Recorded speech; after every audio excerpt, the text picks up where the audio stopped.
I'm Ava, 33, knee-deep in the world of web design, and married to Mark, a guy who could charm the socks off anyone with his goofy smile. We met back in college, at some dingy bar where the music was too loud, and the drinks were cheap.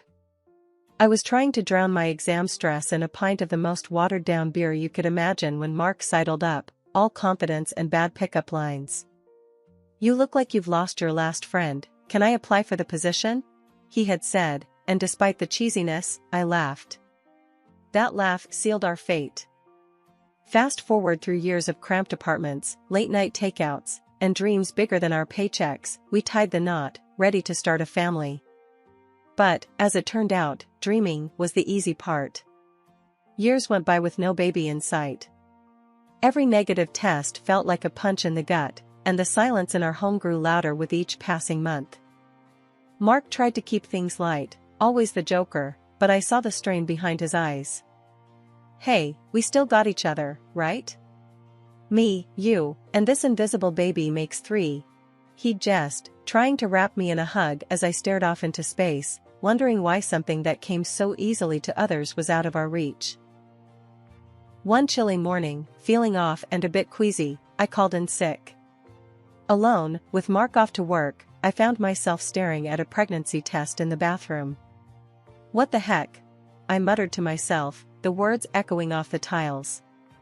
The silence of waiting was suffocating, and when those 2 little lines appeared, I couldn't breathe.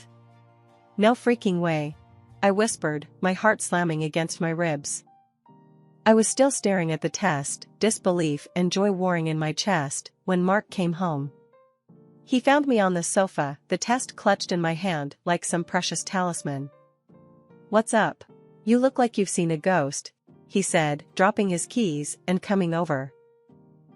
We're pregnant," I managed, the words feeling foreign on my tongue. He froze, his eyes flicking down to the test and then back up to meet mine. "Are you shitting me?" he blurted out, the shock on his face mirroring my own feelings. "No, I'm not," I said, a laugh bubbling up from somewhere deep inside. "I'm not shitting you." The moment stretched out between us, filled with a wild, disbelieving joy. Then, Mark scooped me up, twirling me around like we were in some kind of movie. "I'm gonna be a dad," he yelled, laughing, his usual reserve lost in the moment. The next day, he came home with a small box, wrapped clumsily in shiny paper. "For you," he said, a shy grin on his face. Inside was a pair of earrings, mother of pearl, shimmering softly. They were beautiful, unusual, and very noticeable. "To celebrate our little miracle," he said, his voice thick. I touched the earrings, then reached up to kiss him. "Thank you," I whispered, my eyes filling with tears. Not just for the gift, but for this moment, for us, for everything we had endured to get here. Mark, always the one to break a sentimental moment with humor, winked and said, "Now, don't go saying I never give you anything nice." Those earrings became my talisman, a symbol of our unexpected joy, a reminder of the day everything changed. After the initial shock and joy, reality set in. Pregnancy wasn't the glowing experience I'd been sold by every happy family photo and movie. It was hard, really hard. Morning sickness should have been called all-day sickness. I was a web designer by trade, glued to my screen, but now even the faint glow made me queasy. Mark was as supportive as he could be, but there's only so much understanding a guy can have when he's not the one turning into a human barf machine. "Babe, can you try working from the bed? Maybe it'll help," he suggested one evening, finding me hunched over the trash can in our tiny office. I shot him a look, half irritated, half grateful for his clumsy attempts at problem solving. "Yeah, 'cause coding while lying down is peak efficiency," I snapped, immediately regretting my sharpness. "Sorry, it's just, this is tough." As the weeks trudged on, my body became a foreign entity.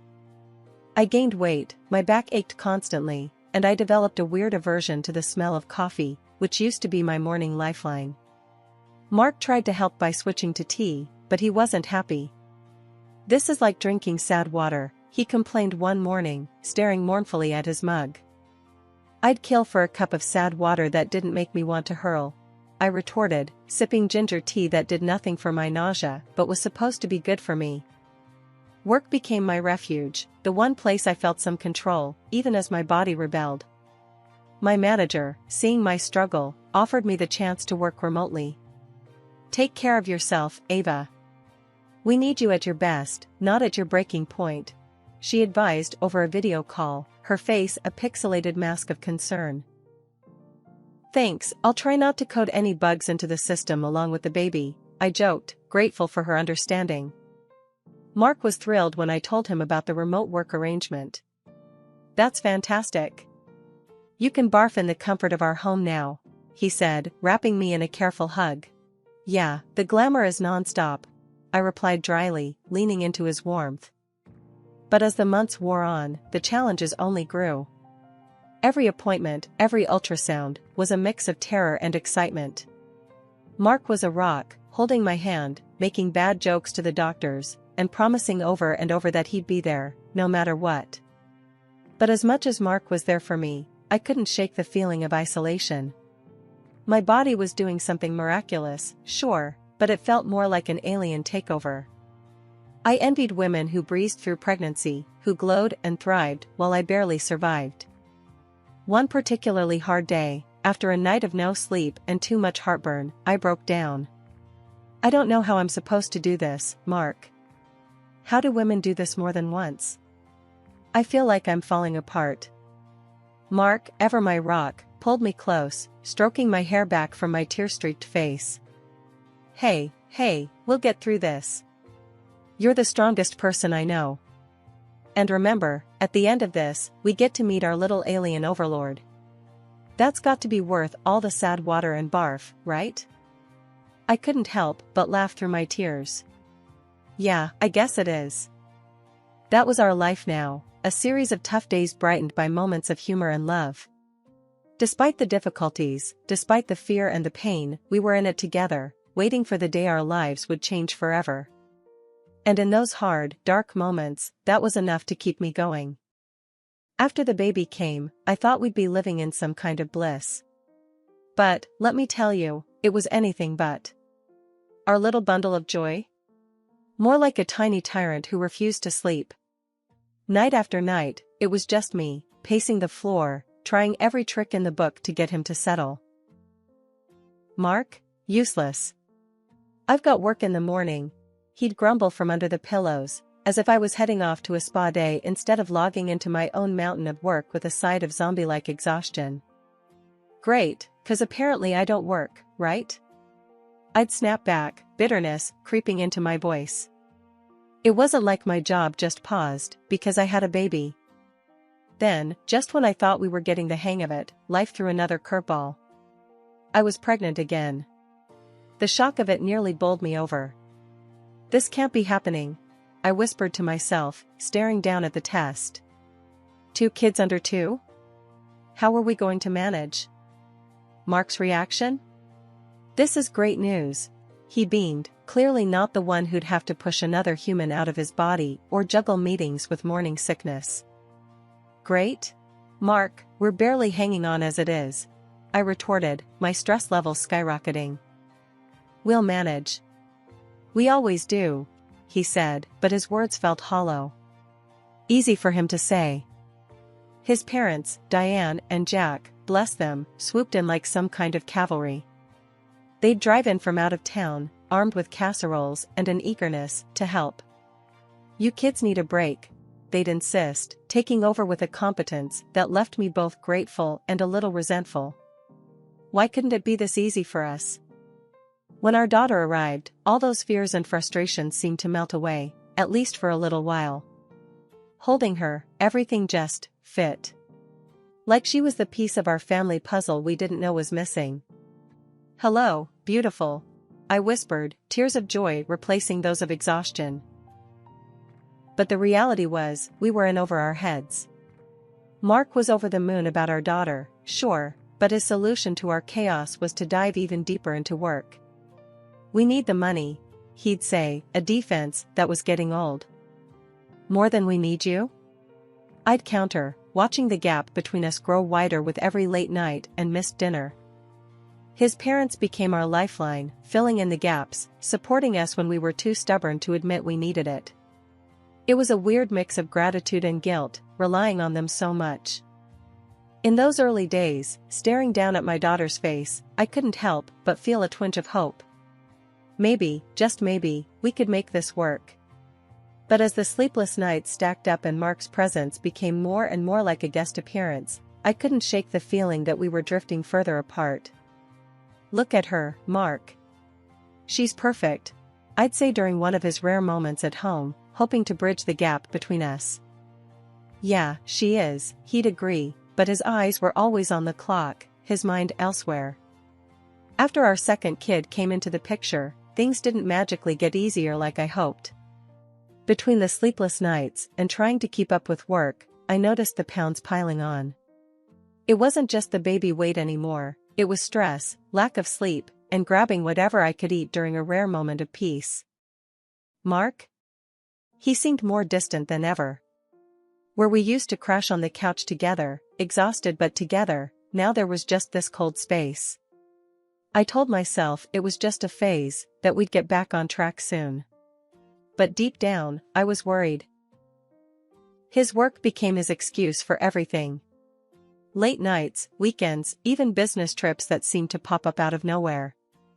Meanwhile, I was killing it at work, somehow managing to juggle deadlines and diapers. The kids, bless them, were turning out to be my little motivators. Seeing them thrive, especially after I managed to get them into a decent private kindergarten, gave me a weird sense of accomplishment. But Mark and I? We were like ships passing in the night. And when he finally did drop his bombshell, it hurt like hell. "You've let yourself go," he said one night, out of the blue. No lead-up, no gentleness, just those words, cutting deep. I was stunned. "Excuse me?" He shrugged, as if he'd just commented on the weather. "You're not. I'm just not attracted to you anymore." It felt like a punch to the gut. Here I was, trying to hold everything together, and this was what I got. Tears stung my eyes, but I was too proud to let them fall in front of him. "So, what? You're just giving up on us?" He didn't even have the decency to look conflicted. "I don't know, Ava. It's just how I feel." That night, I cried myself to sleep, not sure how we'd gotten to this point. But by morning, I was done feeling sorry for myself. I decided to take control, for me and for our kids. I started eating better, joined a gym, and threw myself into my workouts with a vengeance. Mark's reaction? If you could call it that, was a big fat nothing. He noticed, sure, but he didn't care. Not really. He was too caught up in his own world, treating the kids like they were more of a burden than a blessing. "We should have thought this through," he'd say, casting a cold eye over the chaos of toys and laughter. I bit back the sharper retorts that came to mind. Arguing wouldn't change how he felt, but I couldn't help but wonder when he'd become this person, so distant from the man I'd married. Despite it all, I pressed on. The gym became my sanctuary, a place where I could shed the weight and the worries. Slowly, I started to see progress, feeling stronger, more like myself than I had in years. But as I changed, Mark stayed the same. Indifferent. Distant. It was like we were living separate lives under the same roof. I missed him, or at least, I missed the idea of him, of us. Our wedding anniversary was rolling around, a day that used to mean champagne toasts and stolen kisses. This year, though, it felt more like a reminder of everything that had gone sideways between Mark and me. But I'm a fighter, always have been. So, I cooked up a plan to maybe, just maybe, salvage whatever was left of us. I called Mark during one of his rare breaks at work. "Hey, our anniversary's coming up. Thought maybe we could do something special," I ventured, heart hammering. There was a pause, long enough for me to regret bringing it up. "Sure, Ava. What did you have in mind?" His voice was flat, distracted. I pressed on, nerves be damned. "How about a weekend getaway? Just us, no kids, no distractions." "Sounds expensive," was his immediate response, and I could almost hear his eyebrows raising in skepticism. I bit back a sigh. I found a deal. It'll be nice, Mark. Like old times. He was silent for a moment. All right, book it. But it's your show, Ava. I'm swamped here. Not exactly the enthusiastic partner I was hoping for, but I'd take it. I went all in, booking a cozy hotel room and arranging for his parents to watch the kids. I needed, this weekend to be a turning point for us. The day before our trip, I laid out the dress I'd bought especially for the occasion. I tried to find the mother-of-pearl earrings that Mark gave me, but they were missing somewhere. It's okay, I thought, because everything else is ready. I waited for Mark at the hotel, anticipation turning to anxiety as the hours ticked by. My phone was silent, his side of the bed untouched. Finally, I couldn't take it anymore. I called him, my voice shaking. Mark, where are you? You're late. Look, Ava. I'm not coming, he said, and just like that, my fragile hope shattered. What do you mean you're not coming? It's our anniversary, Mark. I was on my feet now, pacing the room. He sighed, a sound that felt like a slap. I can't do this, Ava. Pretend everything's okay. I'm sorry. The world spun. So that's it? You're giving up on us? My voice broke, the hurt too raw, too deep. I don't know what else to do, he admitted, and the finality in his voice was a blow I wasn't prepared for. I hung up, numb. The night stretched on, endless and empty. I didn't sleep. How could I? Every second was a reminder of the gaping chasm between us, of the love we'd lost somewhere along the way. The next morning, I made a decision. If Mark had given up, fine. But I wouldn't let this break me. I spent the day at the hotel spa, walked along the beach, and dined alone, surrounded by couples. It was both liberating and profoundly sad. Returning home, I braced myself to face Mark, to confront the ruins of our marriage. But the house was quiet, too quiet. His parents greeted me with confusion and concern. Where's Mark? They asked, echoing the hollow ache in my heart. I didn't have an answer. The truth was, I didn't know where my husband was, physically or emotionally. Our anniversary, once a celebration of us, had turned into a stark, painful milestone marking the end of us. In that moment, I knew things couldn't go on like this. The distance, the silence, the pain, it was too much. I needed more, deserved more. It was time for a change, time to face the future, whatever it might hold, head on. But first, I needed to find those earrings, the last link to a time when love, not loneliness, filled our home. They were gone, just like the man who'd given them to me. And with that realization, the last piece of my broken heart finally gave way. The next few days were a blur of routine, taking care of the kids, working, and the constant, nagging thought of Mark's absence. It wasn't until I was out in the yard with the kids that the piece of the puzzle I wasn't even aware was missing fell right into my lap, or, more accurately, walked right up to my fence. It was our neighbor, Jenny, young and always friendly, but I hadn't really spoken to her since the kids came. Today, she was all smiles, waving at the kids. That's when I saw them, the earrings. My earrings. The mother-of-pearl ones Mark had given me, shimmering in the sunlight as she tucked a strand of hair behind her ear. Nice earrings, I said, trying to keep my voice steady but feeling the sting of betrayal.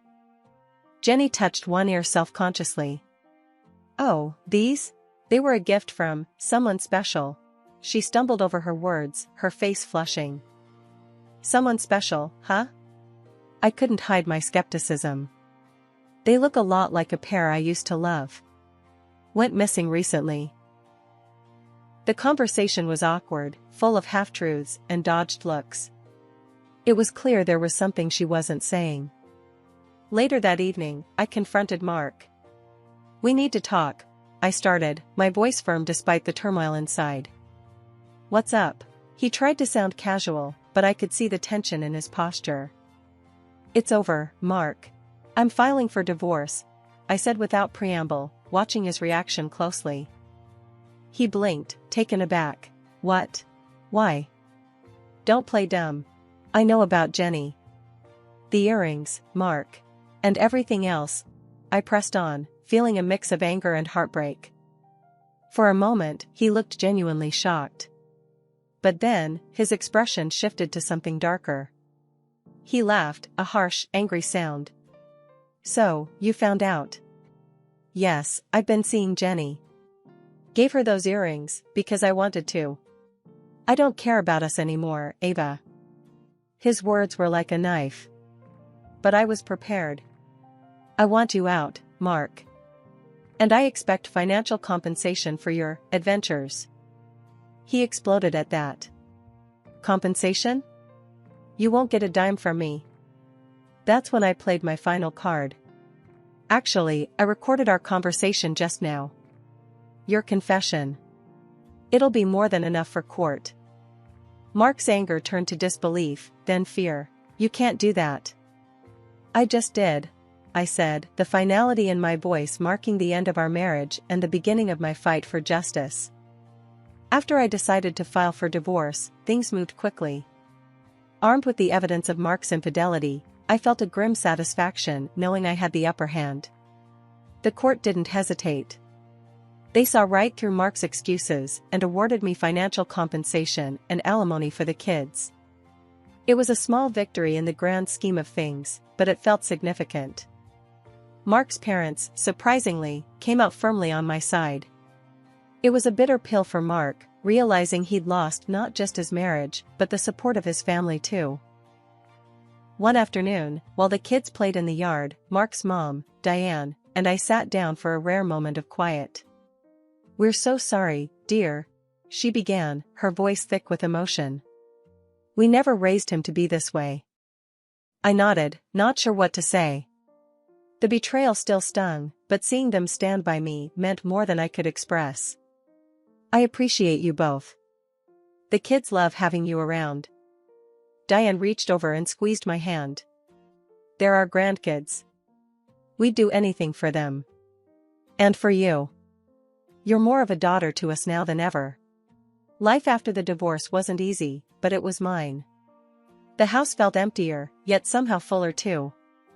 Full of possibility, of new beginnings. The kids adapted, resilient as ever, finding joy in the simplest moments.